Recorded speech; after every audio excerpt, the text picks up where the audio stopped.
There was even this one person who was walking around with a dress that looked like it had been carved out of foam.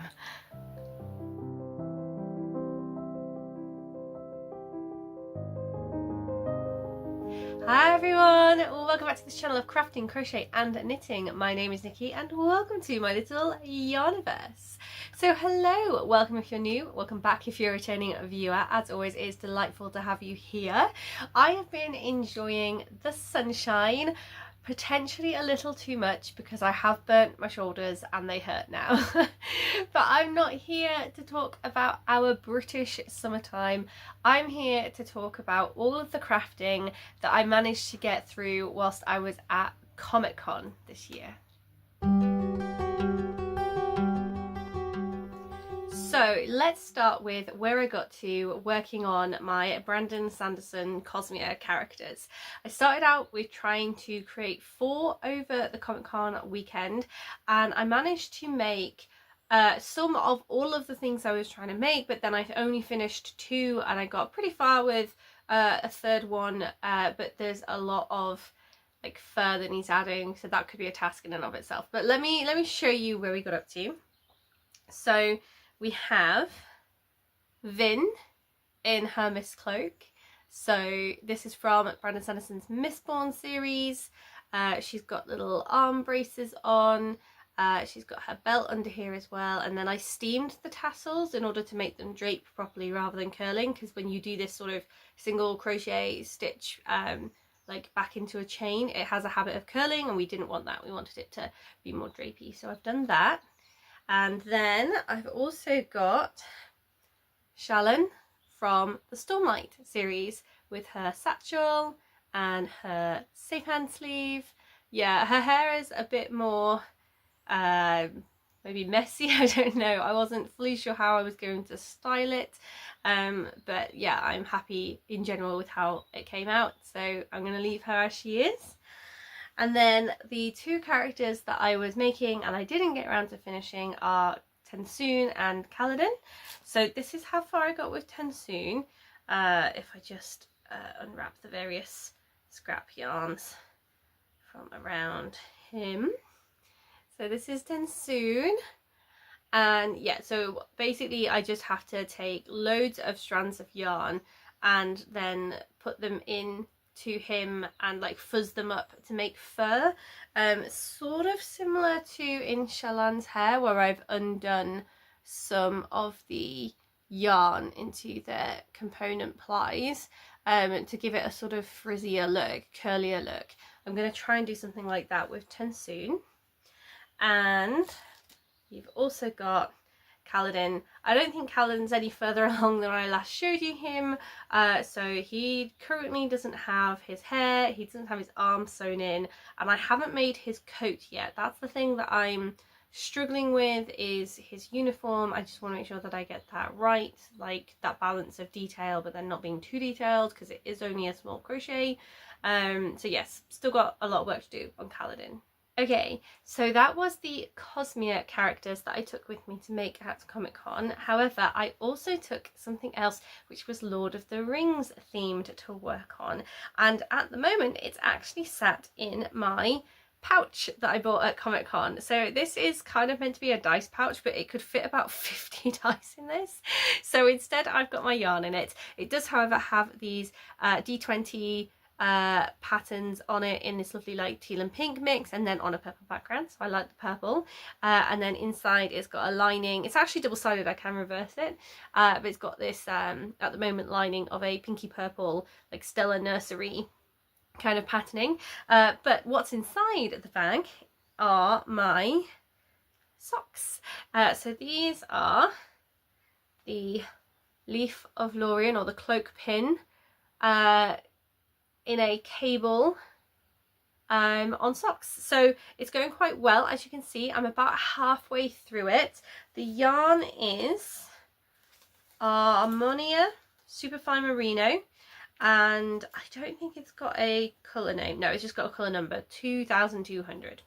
but it's these greens and it's quite a mottling green. So I actually took the skein of this, wound it into 250-gram cakes, and I have had a little bit of problem with the colours in this. So it's got a strand of a lighter colour woven in through some of this, so the plies are different greens at different stages, with an overall light tone and then a mid-tone and then an overall dark tone, and I didn't realise this when I wound them up into the 250-gram cake, so now I have socks that are not strictly speaking matching, but that's fine. I think that you can tell that they are meant to be the same yarn and it is just a colour issue.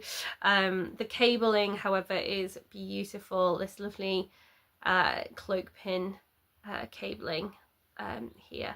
So yeah, it is interesting as a construction because it goes big, like more stitches than I'm used to, and it asks for a bigger needle size than I'm used to, so I'm quite worried that these are going to be really loose on me.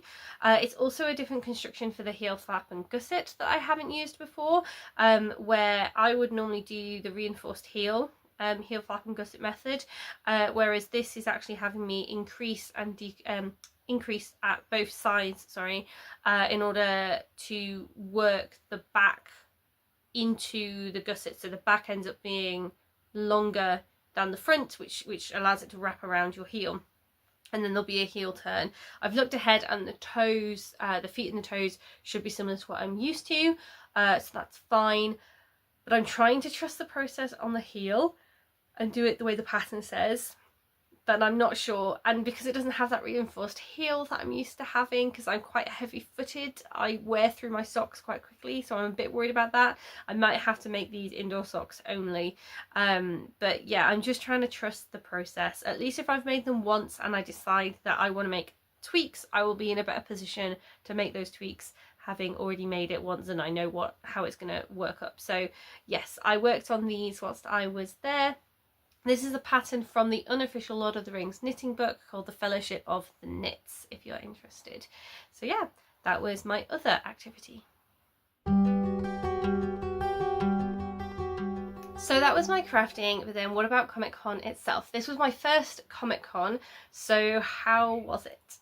I really enjoyed it. I enjoyed the Friday and the Sunday more because Saturday was absolutely rammed full of people. When you're trying to go from one end of the venue to the other, you would be going against the flow of traffic and it would just be like really hot and sticky and just you'd be rushing to try and get somewhere. It wasn't as enjoyable on Saturday in terms of crowd control, but Friday and Sunday were quite nice.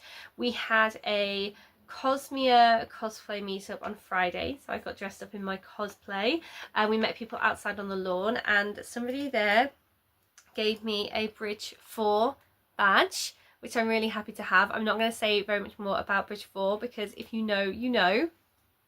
But yeah, I don't want to do any spoilers, but yeah, so that's Bridge 4.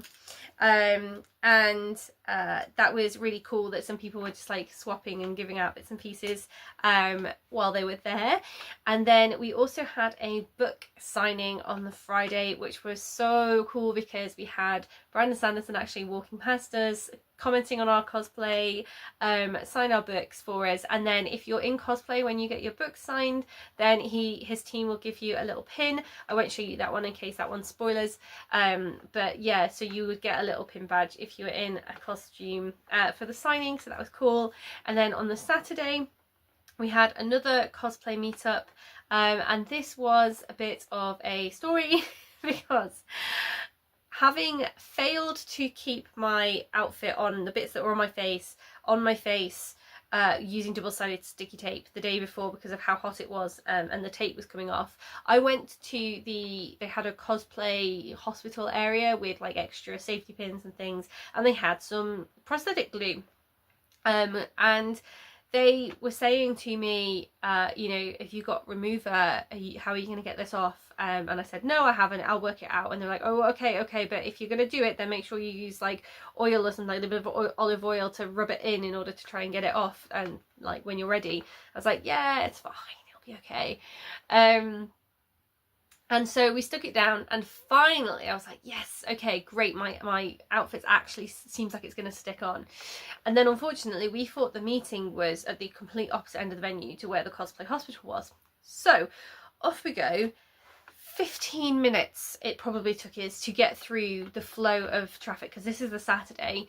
To get through the flow of traffic, it's warm, it's muggy, I've got my outfit on, I've got things stuck to my face, I'm getting a bit sweaty and hot and bothered, and we get outside and we're looking around, and it's sun is blaring down this weekend. So we stood outside in the scorching hot sun thinking, okay, well, where is everybody? And then we check on the Discord and discover that it is back in the venue, about halfway down at the stall itself where Brandon has been doing his signings. And I was like, oh no. So we have to fight our way back in, push past the flow of traffic again, walk the 7 or 8 minutes halfway through the venue to get back to the stall for the meetup. And by this point we're talking about 20 minutes of sweating, and all of a sudden the things I had on my face started to come loose and unstick. So what I can tell you is, if you are looking for a way to get prosthetic glue off, go for a run. Get yourself sweaty and it comes off by itself. So that was so sad, because it's like some people saw it and some people were commenting on my cosplay and saying how nice it was, which was really good, because I was really nervous about being in cosplay. It's my first Comic-Con, it's my first cosplay experience, and loads of people loved my outfit, so I was really, really happy by that. We met some really great, really good people with really great outfits on at the weekend. So that was so good to see. But yeah, after about 5 minutes of chatting to people, off they started peeling, and I couldn't get them to go back on. So yes, that was a bit of a cosplay meltdown, quite literally. But everyone looked so good, and on the Saturday there was someone dressed as Shallan, and she was giving out stickers. So this is Liza Art. She's a cosplayer, performer and illustrator, and she made these stickers that she was handing out to people, which was cool. And then other people were giving out coins from in the universe, or people giving out like little charms, and yeah, it was really sweet. Yeah, so that was really good. And then after we had that meetup, we pretty much all of us went to go and wait in line for the panel. So Brandon Sanderson did a talk there. So he did a bit of a news update about what things were with his books. He did a Q&A, and then he did a reading from an unpublished book, which was so good to be there, and you could really see how his mind was working, and you started forming these theories about what was going to happen and how this connected to other parts of the universe. So yeah, I don't want to say too much because otherwise it would be spoilers, but it was really good experience. Apart from the fact it was so crowded, it was a really good experience on Saturday. And then on Sunday we didn't have any cosplay on Sunday, but we did go back and get another book signed. We didn't get another pin because we didn't have our cosplay on, but it was just really good to get more books signed and meet more people again that we'd seen over the weekend. So yeah, that was really really fun experience. And we also went to another panel on the Sunday with Nathan Fillion and Alan Tudyk from Firefly. So yeah, that was great. I'm sure I've mispronounced the last name, but whatever. So yeah, that was good. And they did lots of comedy, and they did a Q&A as well, so that was really great. And then other things that we bought, because we did do a lot of shopping for merch from Cosmere. So I won't show you everything, but one thing we got was these Elantris pins. So we tried to kind of get bits from like different parts of different books, so that was great. We did a sort of scavenger hunt thing that the people on his stall had arranged, so it was all about encouraging you to like go and try food at the vendors, go and meet new artists, get photos taken with your favourite cosplay, that kind of thing. And if you did that, then you got the event pin. So we have the MCM London Comic Con 2026 World Hopper pin. So they have a different pin, they have the different variation on this pin at every event by the sounds of it. So we earned our first one on this occasion, which was so much fun. And then another thing that I bought is a set of dice, because Brandon Sanderson now has a roleplay game for his universe, and I have a character in it. That's what I went as. I cosplayed as my character from this, and my character is something called a will shaper. I won't tell you what that is, just in case spoilers, but there was a set of dice for will shapers. So I got this. So where you see this little symbol, that's the will shaper symbol, and that is like the 6 or the 20 or the 8 or the 12, whichever dice that it's working on. So yeah, I got those. They are meant to be sort of slightly amethysty. I don't know how well that's coming up on camera in terms of the colour, but yes, it's meant to be slightly amethysty in colour, because that's associated with the will shapers. So I have my set of dice too. Anyway, that is enough about generally the things we got up to. I will say that people had incredible costumes, both Cosmere ones that I recognised, but also just in general people put so much effort in. There was somebody who was walking around with a dress that looked like they had carved it out of foam in order to make it this quite rigid structure. So like, because you know in like anime or like sort of kind of like Peach, if you've seen like Mario Kart Princess Peach, where it's a really big dress, really bulky, and you could wear loads and loads and loads of skirts, but it would still flutter because it's fabric. So like this person seemed to have gone and made it out of foam because it just moved as a unit. So that was a pretty impressive one. There was a incredible Captain Jack Sparrow, so that was great fun to see. And also at one point we saw the Duolingo owl walking around with a mallet making sure that you did your lessons. So we got a picture with him as well. Alrighty, so moving on from Comic-Con, I do have one more finished object to show you, and that is something which I don't think I've shown an awful lot on this channel, because I think I showed you when I had rewound the yarn from a failed Skyline Tee project, but I hadn't cast on the replacement project at that point. So I think I've cast it on and then made it in the time that it has taken for me to talk about it, and here it is. It is just a fitted vest. I think it was a Lion Brand free pattern. Obviously this is not Lion Brand yarn, this is Camilla Batik yarn, in this variety of blues and whites, and yeah, it's just a 3x3 rib pattern.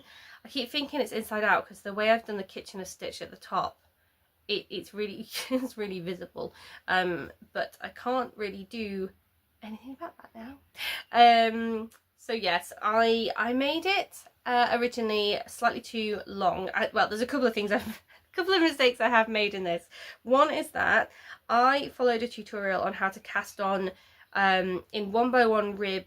I can't remember what this cast on method is, but it's a way of doing it in a stretchy way, and then in order to, like, ordinarily you would either work in the 1x1 rib or you would move the stitches around in order to make a 2x2 rib, but there is a way of moving them around to make 3x3, but the video tutorial that I watched on that meant that I didn't start evenly on 3s. I had like 1 stitch and then 3, 3, 3, 3, 3, and then at the end I had those 2 remaining stitches left over, and I think I should have fought to figure out how to have done it the other way, because what I hadn't realised is that I tried to accommodate where the pattern would then sit in the middle, without overshooting too much, only to find that my decreasing was then thrown by that, because I didn't have an even number of stitches on both sides at that point. So on one of the sides the decreasing was happening, and I was like, why have I not got to the right length yet? And there's more material here than there is on this side, which was a bit of an oops. So for the front, when I realised what I'd done, I just snuck some extra decreases in down here where you couldn't really see them. So that's how I got away with that one. But it did mean that by the time that I had made it to the length that they suggested and tried it on, the armhole depth was too deep, and I had to come back in and pick up stitches and then frog back to that point and re-graft it together, because it was sitting too low, and it's as a v-neck it was a bit revealing. It wasn't good for it to be sat as low as it did. So yeah, we did have to do a little bit of patchwork, patching up on that. But yeah, on the front I realised that I could sneak the decreases in. I've seamed up the little bit of extra that flaps overlapping at the V there. And the only other thing I would say is if I was doing this again, I would make the body a little bit longer. So I knew I wasn't going to run out of yarn. I haven't run out of yarn. I've got plenty left.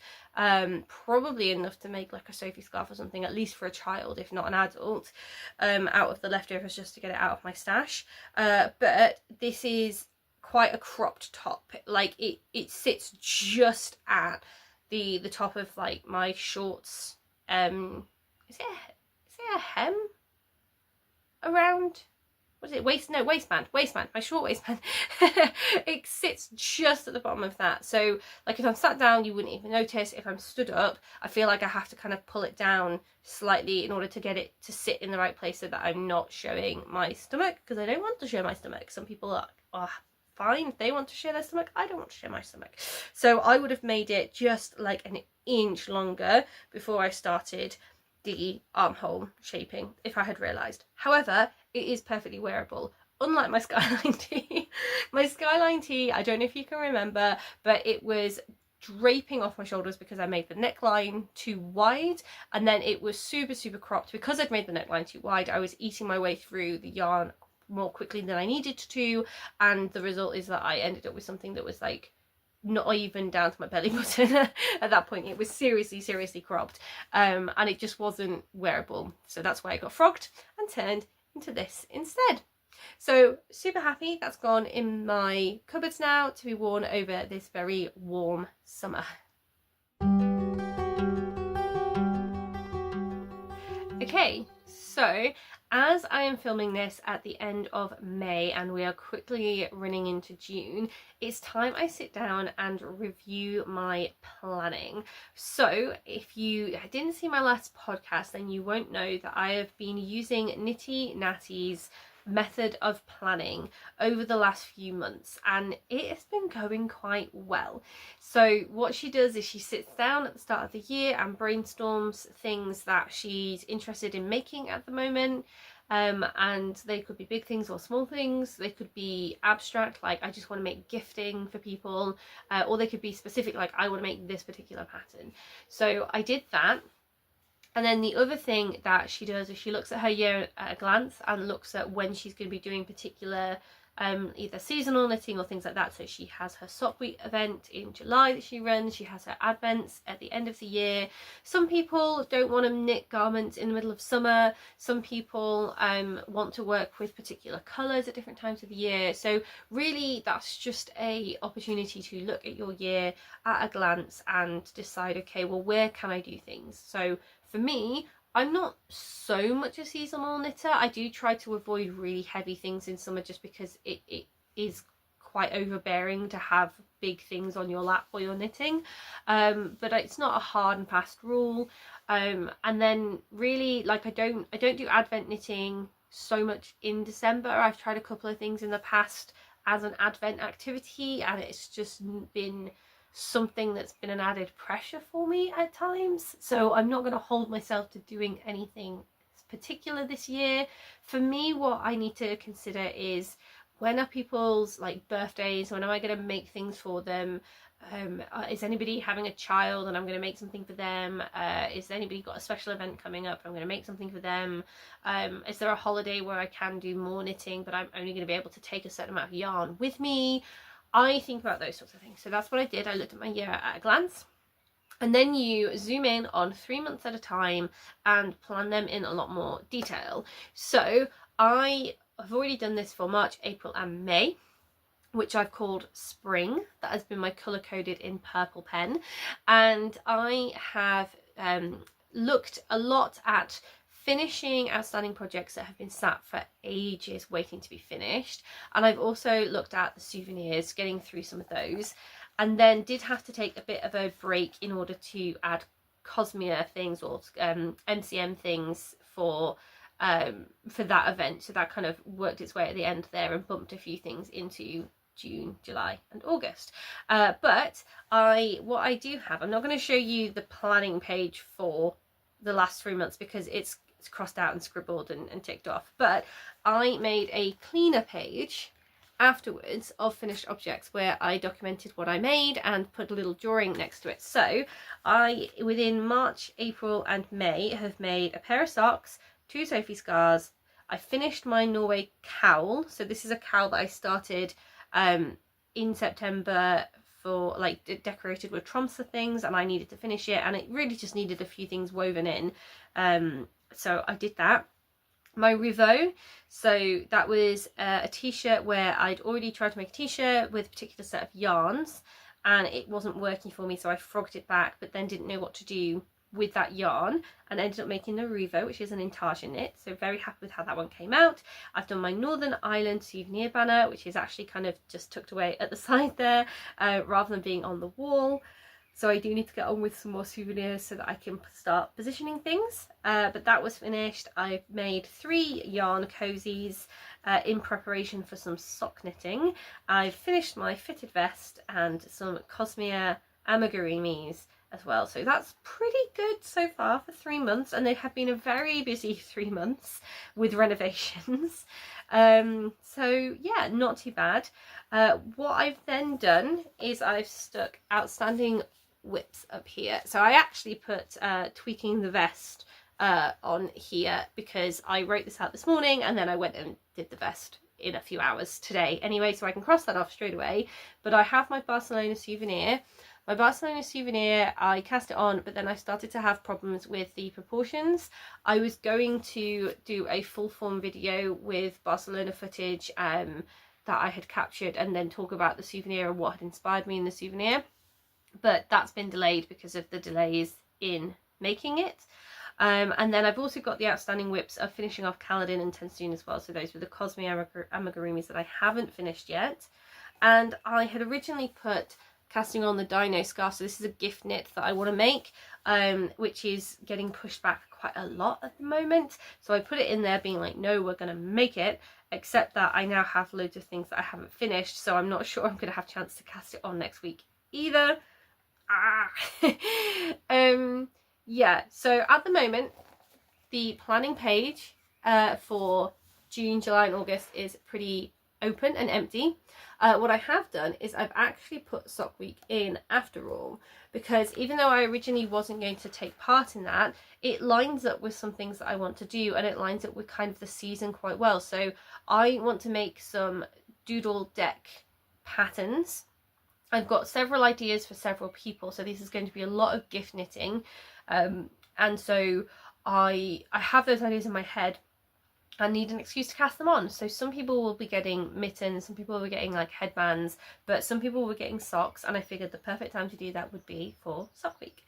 So that's planned in, but everything else is pretty empty. I put spinning ? Because I just kind of wanted to capture that actually that's one of the things I want to do, and in the summer that feels like an ideal time, because then it's not loads of yarn that's going to be on my knee. It's not going to be something that's making me too warm and overheating. So I thought, okay, maybe we plan that in.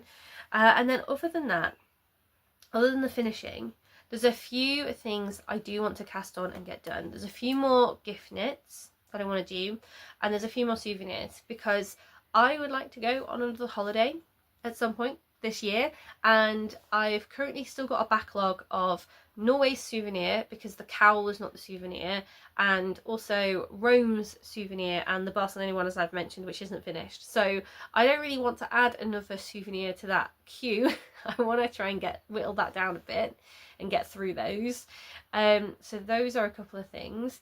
And then the other thing is that I'm fighting the urge to make a garment, because I enjoyed having the finishing off the Intarsia Rivaux tee so much, and having that in my wardrobe, that I want to shop my stash again. And I've seen some yarn in here that I found a pattern for that I think is going to work really well, and I want to make that.